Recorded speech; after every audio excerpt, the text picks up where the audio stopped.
Guys आज चाहिँ म कलेज गएर अब रुममा फर्किँदैछु। अब चाहिँ रुममा आइसकेँ। रुममा भन्दा पनि घरमा।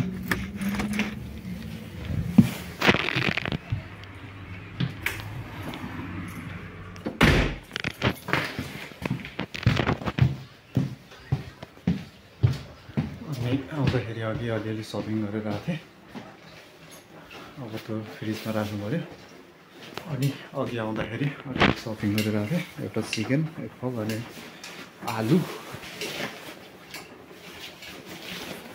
चिकन चाहिँ फ्रिजमा राख्नु पऱ्यो।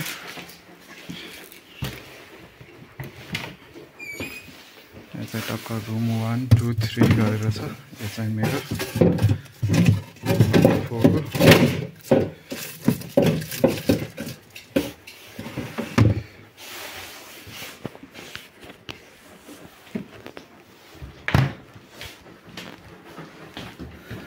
आलु पनि यतै राख्नु पऱ्यो।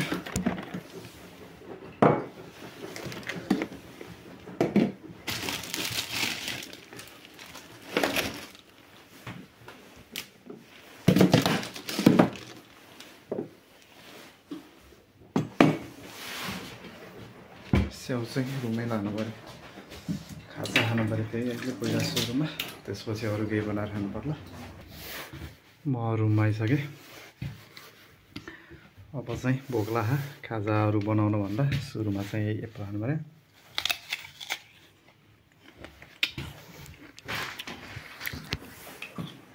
त्यसपछि अहिले फेरि अरू केही बनाएर खानु पर्ला। खाना नि बनाउनु छ। अलि पछि अब 3 बजे म चाहिँ अब खाना बनाउँदैछु। भात चाहिँ बसालिसकेँ। अनि अब चाहिँ मैले हिजो भिजाएर राखेको यो राजमा, बोडी अनि यो मास होला, यो सबै मिसिएको छ। यही चाहिँ अब तरकारी पकाउँछु। अनि आज चाहिँ कपडा नै धुनु थियो। कपडा धोएँ मेसिन, यो वासिङ मेसिनबाट हालेर सुकाउने मेसिनमा राखेको छ। त्यसैको साउन्ड आइरहेको ब्याकग्राउन्डमा भनौँ। अब चाहिँ म पकाउँछु।